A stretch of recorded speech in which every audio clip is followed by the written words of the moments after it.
All right, so this is special for me because I love watching baseball. And I love hearing voices of baseball. People who've been around the game for a long time. Baseball lifers, we call it. How you doing, sir? Martinez. Yes, sir. Good to see you. Great. I got to ask you this off the bat, just for you. Been around baseball so long, being a baseball lifer, who are just some of your favorite players growing up?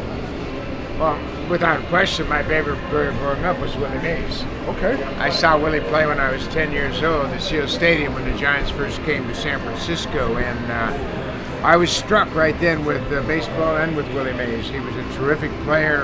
He was an exciting player, and it was my first major league game. And he was always my hero. And then when I got a chance to manage the World Baseball Classic in 2006, he was with us in Scottsdale quite a bit, so that was a big thrill for me as well. We're going to get to that manager stuff because I got a fun question for you on that. But, obviously Willie Mays is a big influence for you. You start playing baseball. You've had some great teammates that you played with. One being in particular one of the best players of that generation, George Brett, right? Just for you, playing with a guy like George Brett, I think he doesn't get talked about enough amongst the baseball greats. Can you talk about what he meant for you as a teammate? And obviously he's done things at the highest level.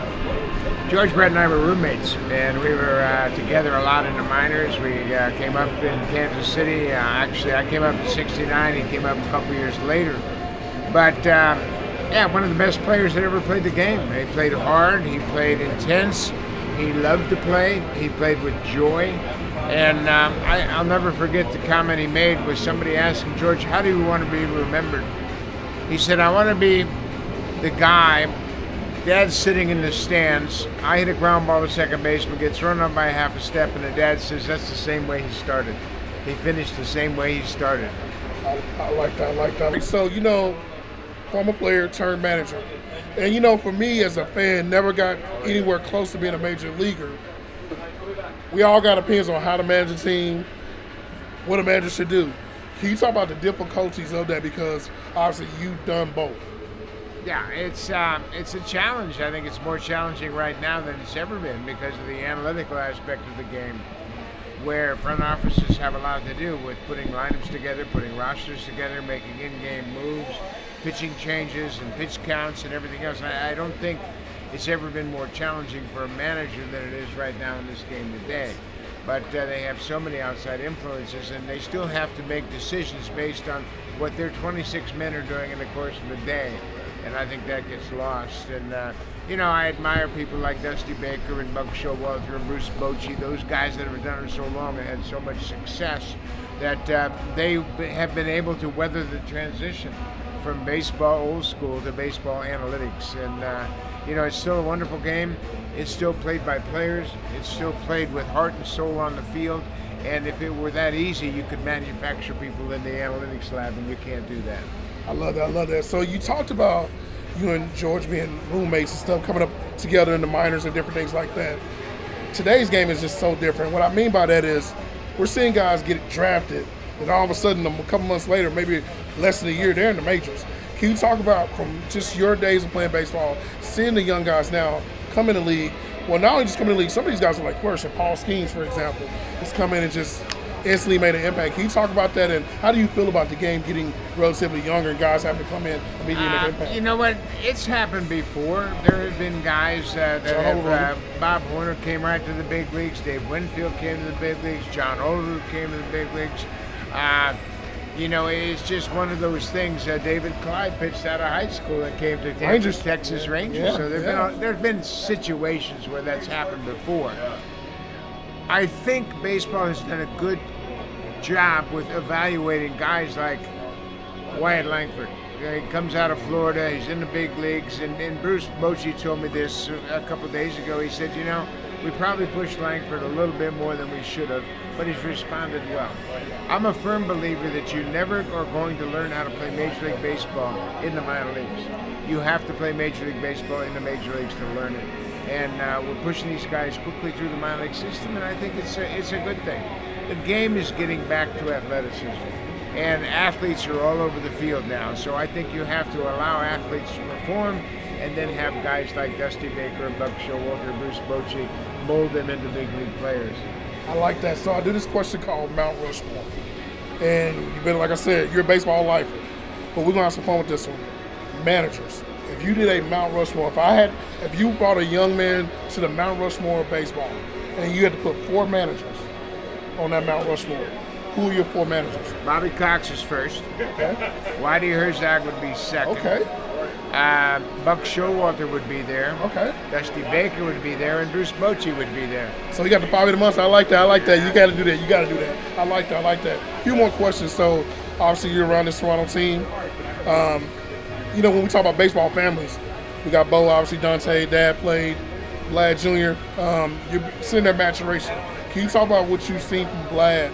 Just, last year, a lot of people, that's somebody's great year. That was a down year for him, right? Considered a down year. But this year he's come back guns blazing, right? Can you talk about what you've seen from him? And what do you see in this Blue Jays team going forward? Well, you know what? Vladdy had such a great year in 2021, and I think this year has been better for a number of reasons. First and foremost, in 2021, he had Bo Bichette driving in 100. He had Teoscar Hernandez driving in 100. He had Gurriel around him. There were good players up and down the lineup. This year, he's done it by himself. He's been basically the only slugger in the lineup all season long. Springer's had a down year. Bo's been hurt most of the year. So I think what Vladdy has done this year is even more remarkable than what he's done in 21. But as far as a player, this is Vladdy's team now. He has turned the corner. He's a leader. He understands the responsibility of being a leader. Plays every day.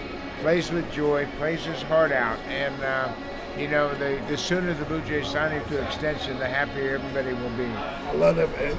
I got to ask you this, as a person that's involved in journalism, like I said, I love listening to Voices of Baseball. And when I think of Voices of Baseball, you come to mind. And I got to ask you this, do you remember your first game?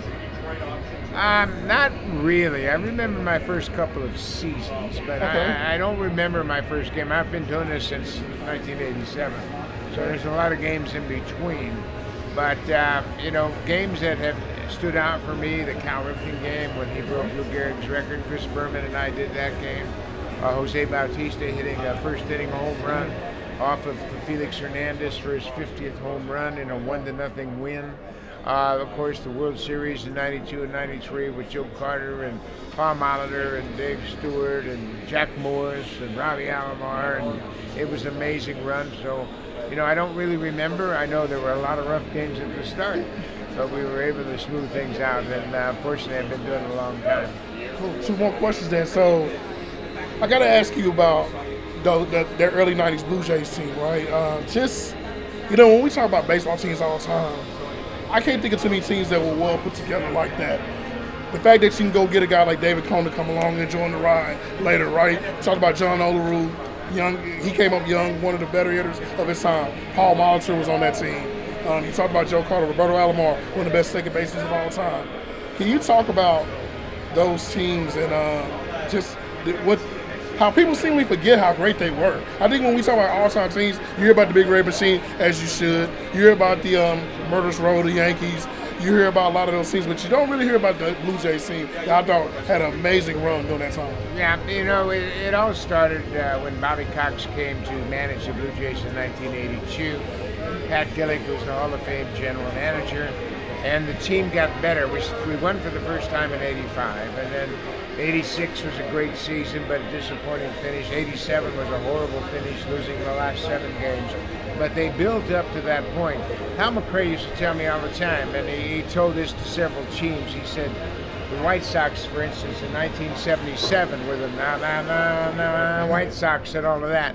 Well, they beat us pretty bad in Chicago early in September, and they had some great players, including Ralph Garr. And what they thought was that they were going to win the division, and Hal McRae told them, around the batting cage, mind you, this is unbelievable. He says, Gator, you guys can't win. You got to knock on the door before you can break in. So we went back to Kansas City, swept them in a 3-game series. They were done for the season. We won for the 2nd year in a row. But you have to knock on the door, and that's what the Blue Jays in '92 and '93 did. They went to the postseason before, and you're right. When they brought in Jack Morris after the '91 performance in Game 7 against Atlanta, when he committed to Toronto, that kind of validated who the Blue Jays were at that point. And then they just kind of ran with it. And then they brought in Molitor and Winfield and Ricky Henderson and David Cone. And you forget how many great players were on those 2 teams. And to dominate World Series in back-to-back seasons was pretty special. But the organization was deep with talent. The organization had a wonderful manager and a great GM. And I think there's a lot of Canadian fans that remember those wonderful years in '92 and '93. Love it. Last question. Two players come to mind for me from a generational standpoint, and these are two pitchers. And obviously, you covered them. You did play-by-play for their games. I just want you to briefly talk about both of these two guys. Roy Halladay, rest in peace to Roy Halladay, and Roger Clemens. You got that small run of Roger Clemens there too. Cy Young, by the way, on both of those guys. Can you talk about just what you saw from those two? Because those, to me, for my generation, two of the best pitchers I've ever seen. Yeah, Roy Halladay was pitching for me in 2001 in spring training, and he was just getting hammered in spring training. And I'm sitting with my pitching coach, Mark Connor, and I said, Goose, we got to do something with this guy. He's too good to waste. He throws 97 over the top. At the time, he was throwing a knuckle curveball, and he couldn't land it very consistently.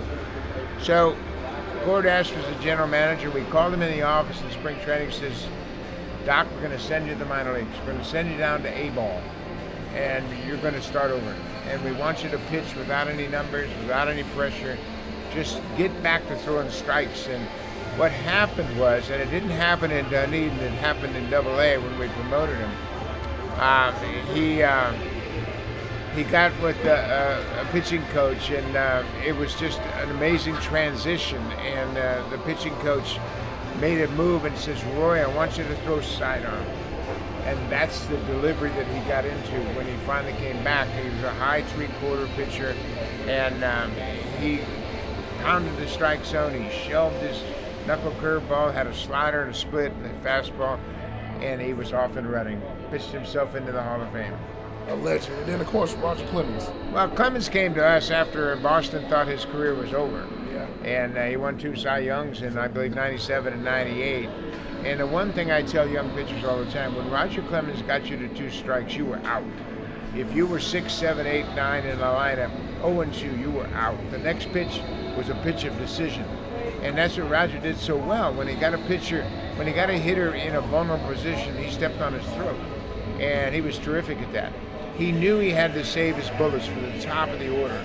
So he didn't mess around with 6, 7, 8, 9. He didn't mess around with the Buck Martinez's of the lineup. He went right after him. And then what he did was he handled the top of the order with finesse, with pizzazz, and he was a tremendous pitcher. And unfortunately, he's not in the Hall of Fame because of his history, obviously, of what happened. But he was a tremendous pitcher and a great competitor.